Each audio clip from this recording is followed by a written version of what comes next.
رمضان کی آمد سے قبل ناجائز منافعخوروں نے اپنی چھریاں تیز کرنا شروع کر دی ہیں۔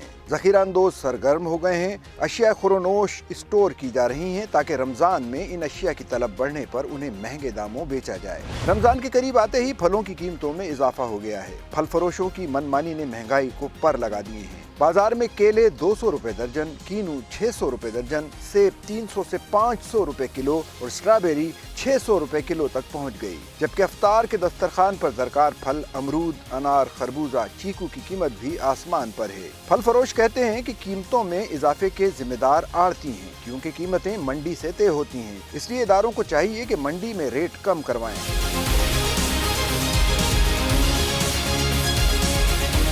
شہری کہتے ہیں کہ حکومت مہنگائی میں کمی کے دعوے تو کر رہی ہے، لیکن حقیقت حال یہ ہے کہ قیمتیں کنٹرول سے باہر ہو رہی ہیں۔ مہنگائی کا طوفان عوام کے لیے رمضان سے قبل ایک بڑی آزمائش بن چکا ہے۔ اس سے قبل نیشنل فوڈ سیکیورٹی کے اعلامیے میں پہلے ہی خبردار کر دیا گیا تھا کہ رمضان سے قبل گراں فروش بے لگام ہو جائیں گے۔ انہیں لگام ڈالنے کے لیے مناسب منصوبہ بندی کی ضرورت ہے۔ نیشنل فوڈ سیکیورٹی کی جانب سے کہا گیا ہے کہ رمضان میں دالوں کی مانگ 50% بڑھ جاتی ہے۔ ماہ سیام میں دالوں کا استعمال 0.03 ملین ٹن سے بڑھ کر 0.06 ملین ٹن ہو جاتا ہے۔ چکن، خوردنی تیل اور دیگر اشیاء کی مانگ بھی کئی فیصد بڑھ جاتی ہے۔ مراسلے میں بتایا گیا ہے کہ رمضان کے دوران پھلوں میں سیب، کیلے اور دیگر کا استعمال بھی بڑھ جاتا ہے۔ رمضان میں آلو کا استعمال 0.3 ملین ٹن سے بڑھ کر 0.6 ملین ٹن ہو جاتا ہے۔ نیشنل فوڈ سیکیورٹی کی جانب سے تجویز دی گئی ہے کہ چیک اینڈ بیلنس کا نظام سخت کیا جائے تو مصنوعی مہنگائی پر قابو پایا جا سکتا ہے۔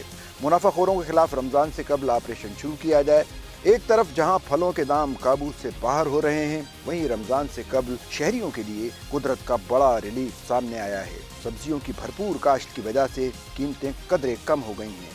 آلو، پیاز، ٹماٹر 100 روپے میں 2 کلو ملنے لگے۔ 100 روپے کے 4 کلو ٹماٹر رمضان کی آمد سے قبل شہریوں کے لیے کسی بڑے ریلیف سے کم نہیں۔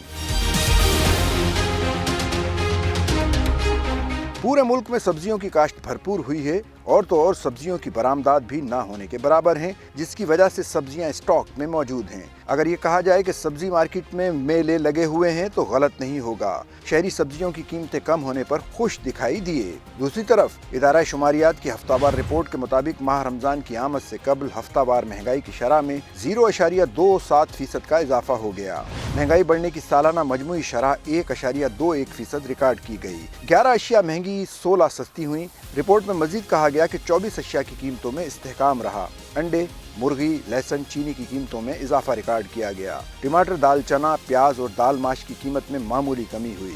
ادھر سندھ حکومت نے مہنگائی اور ذخیرہ اندوزی پر قابو پانے کے لیے کنزیومر پروٹیکشن کونسل کو ضلعی سطح پر فعال کرنے کا فیصلہ اور ضلعی سطح پر کمیٹیاں تشکیل دے دی ہیں۔ اس سلسلے میں سندھ حکومت کا ماہ رمضان میں ناجائز منافع خوروں کے خلاف سخت ایکشن لینے اور گوداموں کی رجسٹریشن سے متعلق اہم اجلاس ہوا، جس کی صدارت وزیر اعلیٰ سندھ کے معاون خصوصی برائے محکمہ رصد و قیمت محمد عثمان غنی ہنگورو نے کی۔ معاون خصوصی نے افسران پر برہمی کا اظہار کرتے ہوئے کہا، مہنگائی پر قابو نہ پانے اور ناجائز منافع خوروں کے خلاف کارروائی نہ کرنے والے افسران کے خلاف سخت کارروائی عمل میں لائی جائے گی۔ ماہ رمضان میں صوبہ سندھ کے شہریوں کی شکایات اور مسائل کو فوری بنیاد پر حل کیا جائے۔